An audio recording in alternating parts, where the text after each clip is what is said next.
Goodbye 2022, Sugeng Rawu Warsa Enggal 2023. Tahunnya tahun baru. Sekarang ini tanggalnya juga baru tanggal berapa? Bulan berapa? Ini ibadah yang keberapa? 1. Nah, tentu semuanya masih fresh, segar. Nah, mumpung masih fresh, segar, coba ayo kita saling memperhatikan sekelilingnya. Kira-kira di tengah-tengah kita ada wajah baru? Ada?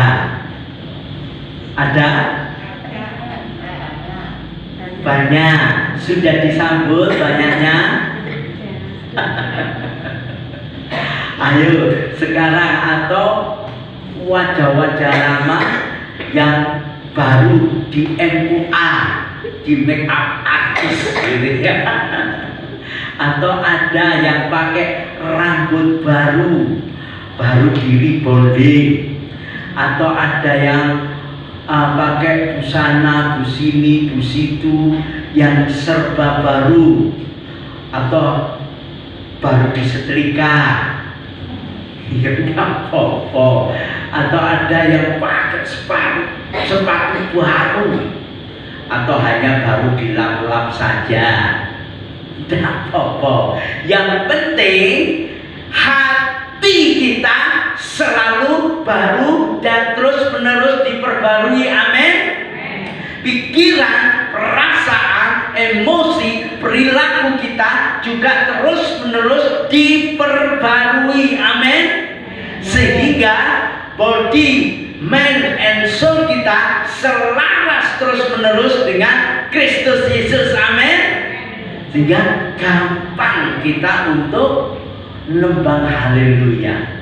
Puji Gusti haleluya, ibadah haleluya, WPI haleluya, selosoan haleluya, suka-suka parisuka, solidio gloria.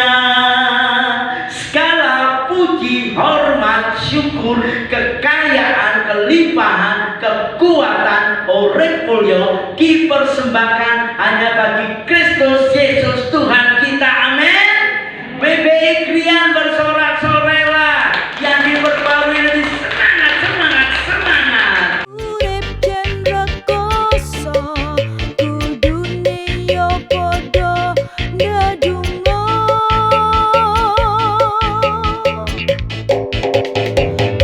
Ampekan kelenen yen lagi nyuwara iku ngeneke pratondo bebo.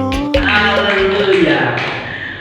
Pak Erastus bilang bahwa Allah kita itu adalah Allah yang update, selalu baru. Buktinya hari ini kita pun diberi tema yang menurut saya terlalu update. Temanya itu fresh showing up. Apa itu? Fresh showing up. Di sini ada teacher media. Kira-kira kalau diterjemahkan bebas apa ya? Fresh showing up. Fresh showing up. Showing show ditambahin ing, dikasih up. Showing up yang fresh. Apa kira-kira? Ya Pak? Pertunjukan yang baru. Pertunjukan. Nah, maksudnya mungkin begini. Kalau ditambah kalimat how am I showing up? Bagaimana aku bisa memunculkan diri? Bagaimana aku bisa menunjukkan diri ini? Bagaimana aku bisa mempertontonkan diri? Atau bagaimana aku bisa menjadi teladan di depan umum, atau bagaimana aku menunjukkan diri ini. Nah, kira-kira tentang bagaimana kita ini showing up, menunjukkan diri secara fresh, secara apa? Segar. Lalu saya menangkap Tuhan bermaksud ibu-ibu WBI ini kan bukan orang nganggur, orang sing ribet, orang sing metuwet sejak matahari belum terbit sampai matahari kembali tenggelam. Umekai, ya loh, laptop gitu sudah leto, sudah kangen. Masa apa yo? Wah, kudu melijo dhisik yo. Setelah itu, waduh, berseni oma yo. Lalu gitu ketemu mana apa? Lo kukuman kurang dicuci. Lo setrikawan saya belum lagi sudah waktunya sekolah, ngobrak-ngobrak anak-anak sekolah, ya, sampai tidak jarang ibu-ibu pertentangan, isu-isu sampai anak ini latihan paduan suara, rame gitu ya. Nah, sehingga Tuhan ingin walaupun kegiatan ibu-ibu ini macam-macam banyak, tetapi di setiap kegiatan mestinya bisa fresh showing up, bisa dengan segar menunjukkan dirinya, menunjukkan pribadinya sebagai orang-orang yang sehat, yang segar. Amin. Belum paham? Misalnya begini, tentang showing up. Tadi saya datang di antar Pak Dul, langsung dicegat Bu Mewah. Dul, pesan apa nanti? Apa masuk? Oh, ke Barabasen. Nah, saya masuk sini. Kemudian setelah itu Bu Mewah nanya saya, pesan itu tugas ya? Iya. Langsung Bu Mewah tangkap saya, ditaruh di depan. Kemudian dia keluarkan senjatanya. Apa itu? Papan sama pulpen. Ayo mas, tulis kisah. Wah, ini DPD cekelen. Keren ya. Kegiatannya ada. Apakah jiwa bisa segar saat di WBI? Karena sebagai pengurusnya di rumah, tentu Bu Mewah juga menampilkan diri. Nah, menampilkan diri secara fresh, secara segar. Nanti pulang dari sini entah apa lagi. Ini yang saya sebut dengan fresh showing up. Lebih jelas lagi, sudah jam 4. Mas Andi, saya ingin dia ini anak sampean ini ya opo. Tiba-tiba Bu Widya muncul di sebelah itu, wis teko nang mburi. Nah, Bu Widya tentu saja di luar sana tadi berpacu dengan waktu, dengan kendaraan, nyelipin biro, bus, sampai sini kan kayak terbawa, lagu ini. Tapi begitu memimpin, apakah Budia bosan-bosan? Ayo saudara, kita pujikan haleluya. Tidak, tapi dengan tenang. Budia bisa memimpin kita dengan baik, sehingga bisa komitmen, bisa kembali sekarang duduk berperan sebagai pendengar-pendengar yang budiman. Ini tentu dibutuhkan yang namanya apa tadi?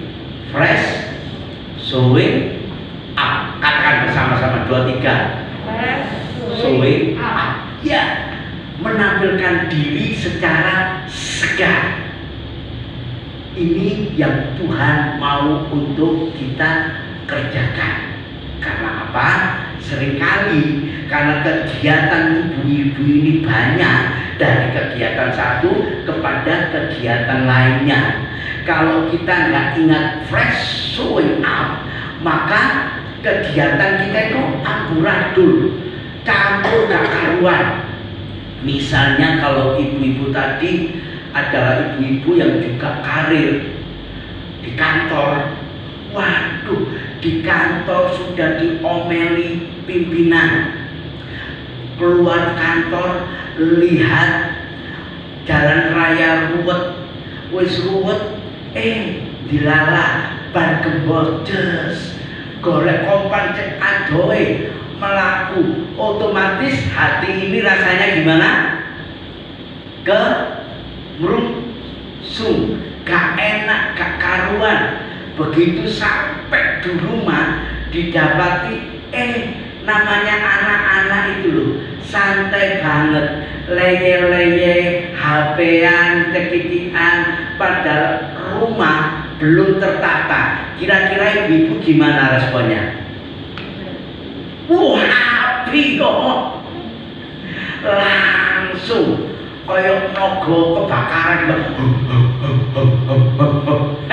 Kudu nyeneni, kudu nemplok sapa ae sing nang ngono. Tapi kalau kita hari ini mau belajar fresh showing up, di mana kita berada, apapun kegiatannya, maka kita ini bisa menampilkan diri secara baik, secara fresh. Nah, bagaimana caranya? Tuhan berikan prinsip kebenarannya. Mari kita buka 1 Tesalonika pasal 5. Nanti saya minta tolong Bu Mewa baca ayat yang ke-16. Kemudian jemaatnya WBI Krian baca ayat yang ke-17 ganjil. Kemudian ayat 18 dibaca bareng-bareng. Siap? 1 Tesalonika pasal 5 ayat 16 Bu Mewa disambung ayat 17 seluruh jemaat WBI dan berakhir di ayat 18 bareng-bareng. Bagaimana, siap? Ibran 1 Tesalonika 5, 16, 17, 18, go! Bersukacitalah senantiasa, tetaplah berdoa, mengucap syukurlah dalam segala hal, sebab itulah yang dikehendaki Allah di dalam Kristus Yesus bagi kamu. Amin. 16, 17, 18 kalau dipersingkat akan bunyi ayat 16 itu bersuka cita. Kemudian ayat 17-nya akan berbunyi berdoa. Ayat 18-nya akan berbunyi mengucap syukur. Kalau di ringkes lagi ayat 16 akan muncul huruf B, bersuka cita. Ayat yang ke-17 muncul huruf juga apa? B, berdoa. Ayat 18 muncul huruf apa?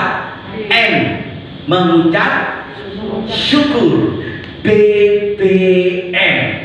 Inilah sebuah tool, sebuah perlengkapan supaya kita ini bisa menampilkan diri secara baik, menampilkan diri secara ramah, menampilkan diri secara fresh, menampilkan diri secara segar.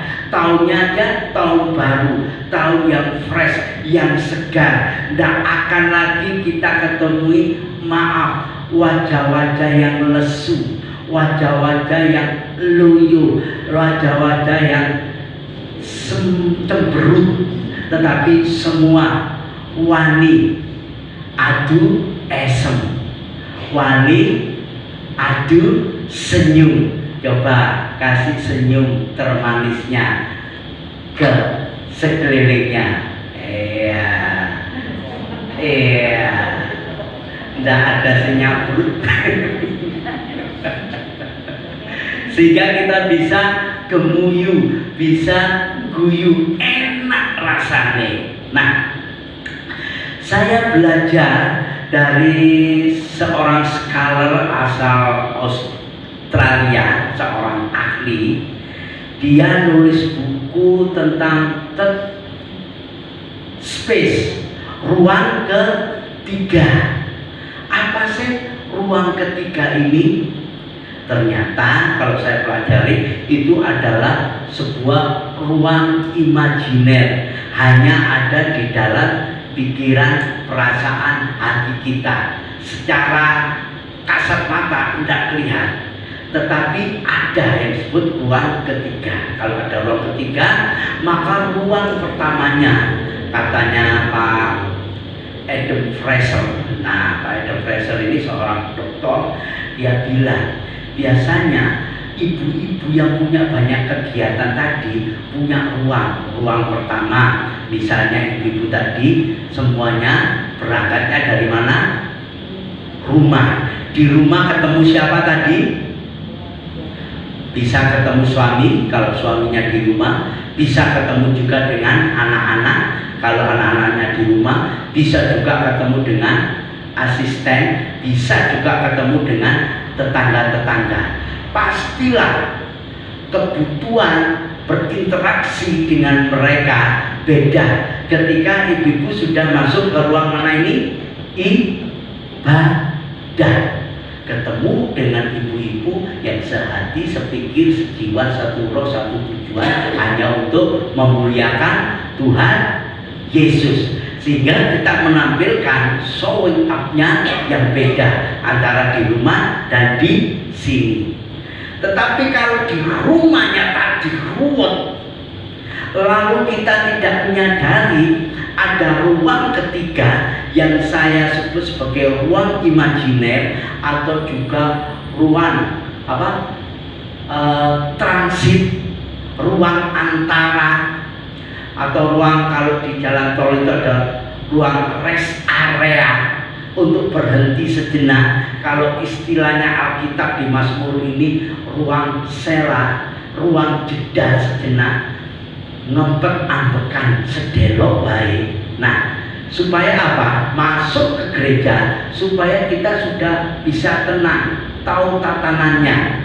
Tapi kalau tidak sadar ada ruang ketiga, ruang transit atau ruang imajiner, tempat di mana kita bisa beristirahat sejenak, jeda sejenak, ngatur pikiran, ngatur perasaan, ngatur emosi, ngatur perilaku, maka kita masuk di ruang kedua, ruang ibadah ini, kita nampak fresh showing up. Kalau di rumah ruwet, tidak tahu ada ruang ketiga, pasti masuk sini juga mukanya tidak fresh lagi. Loh Bu, ada beban berat tak? Ada yang perlu didoakan tak? Ada yang perlu ditolong tak? Padahal sederhana. Kalau kita menyadari ada ruang ketiga tadi, kata Pak Adam Fraser tadi, kita bisa mengatur perilaku. Nah, mengaturnya gampang. Ruang ketiga itu mesti diusahakan, mesti diciptakan, mesti disadari.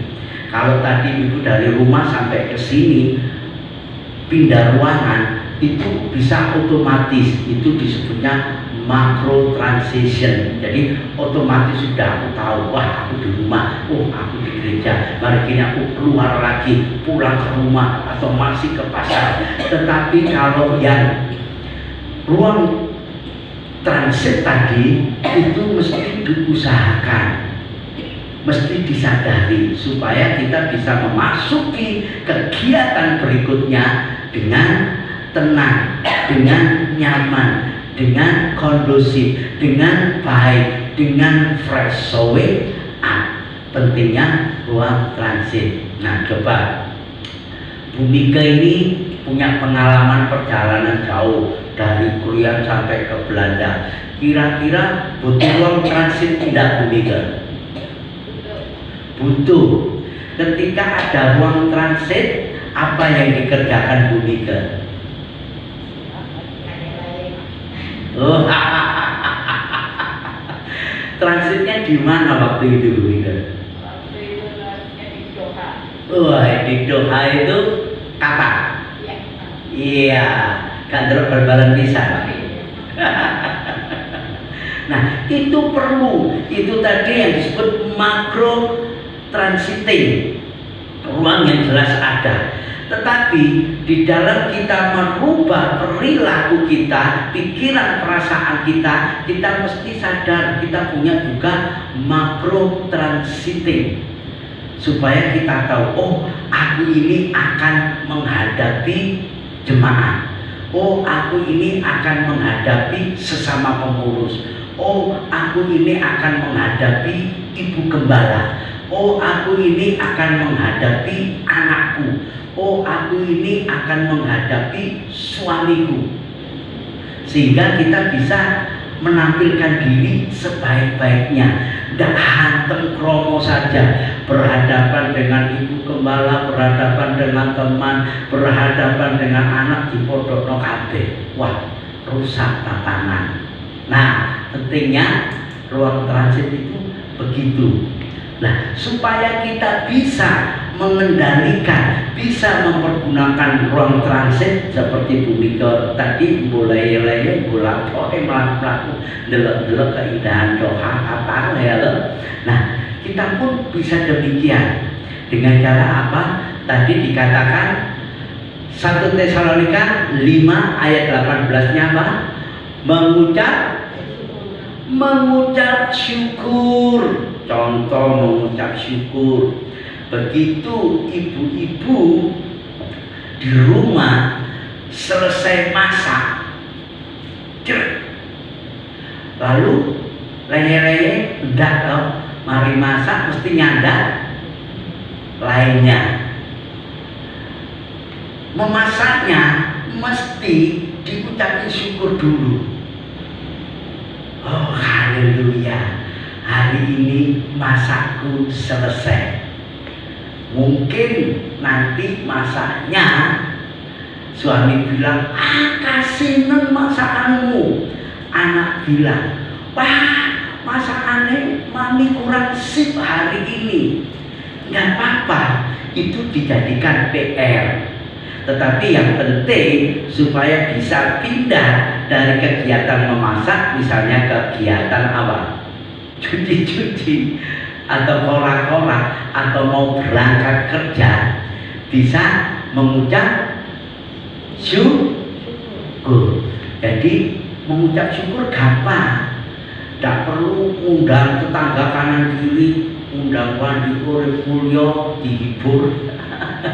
Enggak, yang cukup kita ngomong sama Tuhan, terima kasih pekerjaanku hari ini sudah selesai. Mungkin ada kekurangannya, ada kurang sipnya, tidak masalah.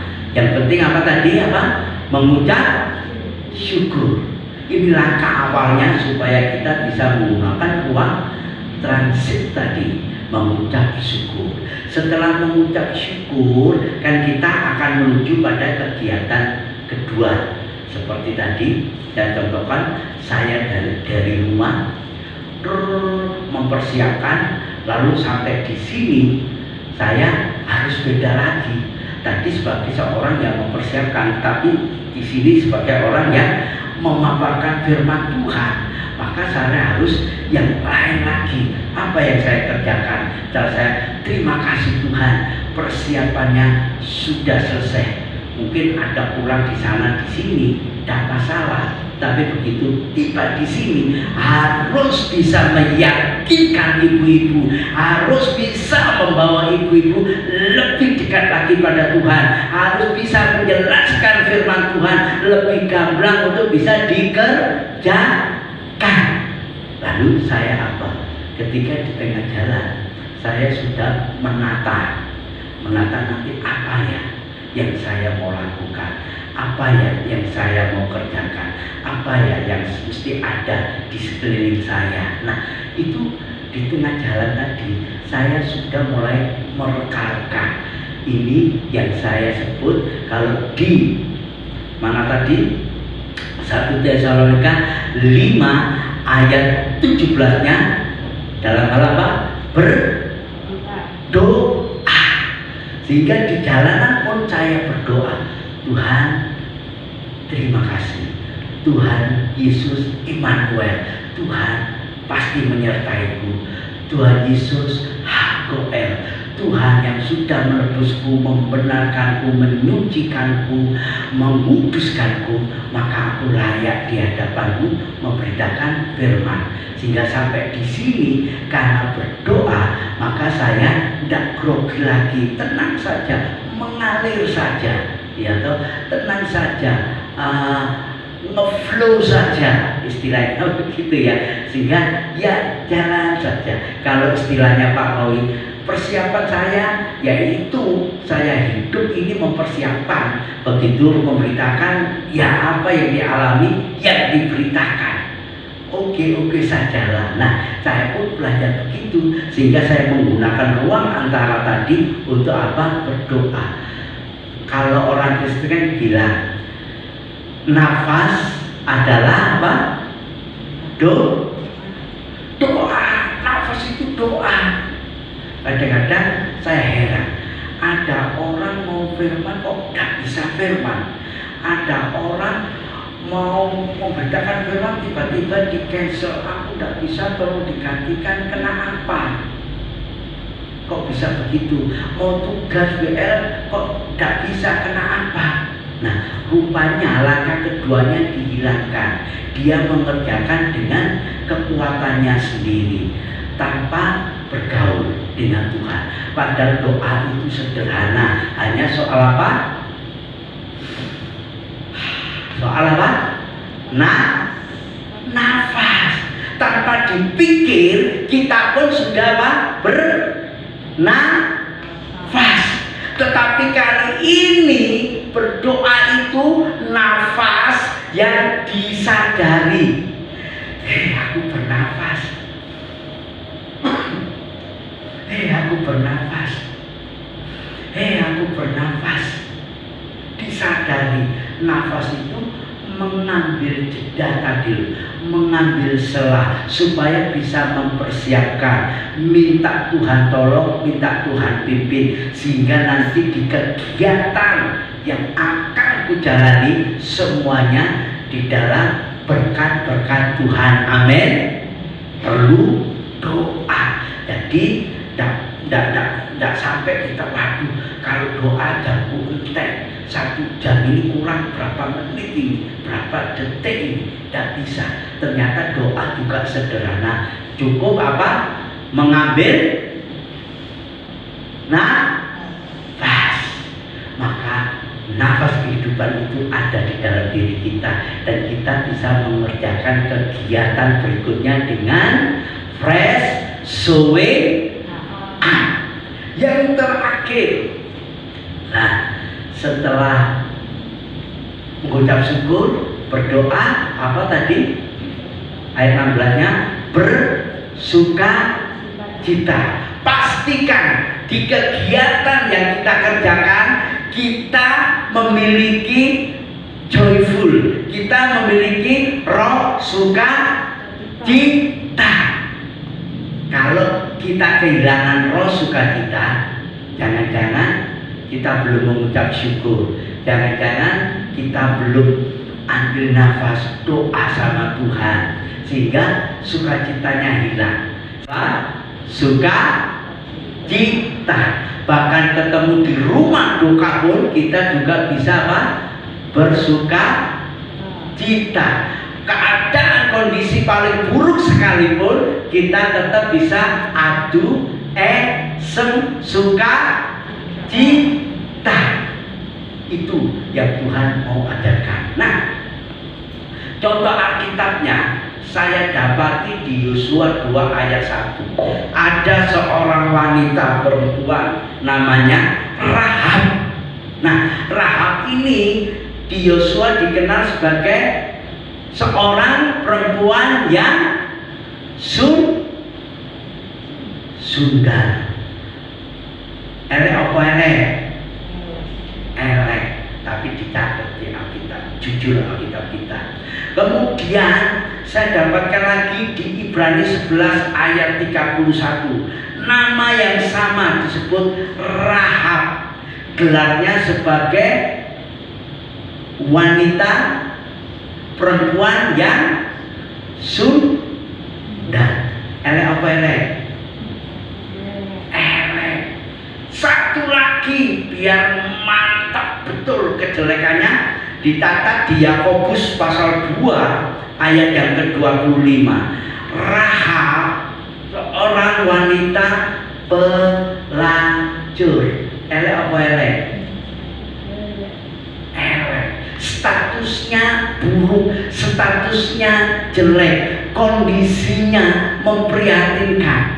Tapi pertanyaan pentingnya, apakah Rahab diselamatkan masuk surga? Kok iso ya? Wong elek kok.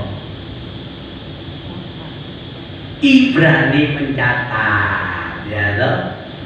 Karena iman Rahab diselamatkan. Karena apa? Yang ada di sini, ibu-ibu yakin percaya beriman pada Yesus Kristus? Ibu-ibu yakin percaya bisa memasuki 2023 ini dengan fresh showing up? Nah, jadikan itu belief system, kepercayaan, keyakinan yang ada di dalam hidup kita. Apapun orang bilang tahun ini tahun yang gelap, tahun ini tahun yang chaos, tahun ini tahun yang susah banget, tetapi milikilah iman percaya.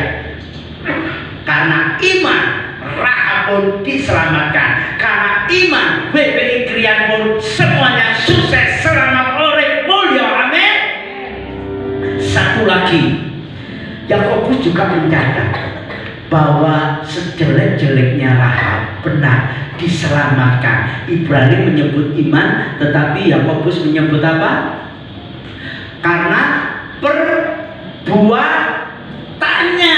perbuatan dari Rahab ini, kalau boleh saya simpulkan, perbuatan yang fresh showing up.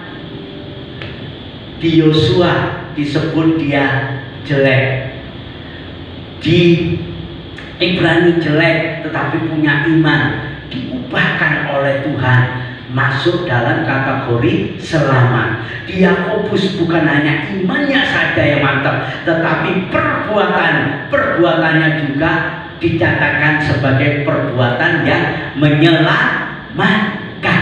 Dan hari ini kalau ibu-ibu mau selamat memasuki tahun ini sampai ke ujungnya nanti, bahkan sampai Tuhan datang kembali, ingatlah mengucap syukur, apa? Berdoa, lalu bersukacita.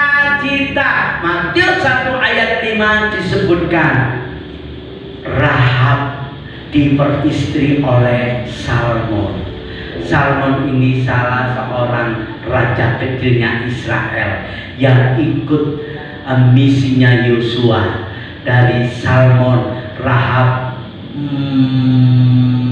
menurunkan anak, namanya siapa?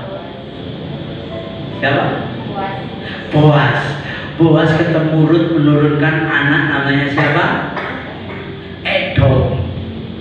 Edom menurunkan anak, namanya siapa? Isai menurunkan anak, namanya siapa? Daud, yang menjadi cikal bakal juru selamat kita, Yesus Kristus. Saya yakin kalau ibu-ibu di tempat ini imannya semakin lekat sama Tuhan, lalu perbuatan yang dikerjakannya adalah fresh showing up, saya yakin keturunan kita adalah keturunan yang memuliakan Tuhan. Amin. Haleluya, haleluya. Yang mau selalu menampilkan fresh showing up, silakan berdiri, angkat tangan kanan ke atas, tangan kiri ditaruh di dada, ikuti yang saya katakan. Setiap orang yang bertemu denganku, ku pastikan dapat lebih jelas melihat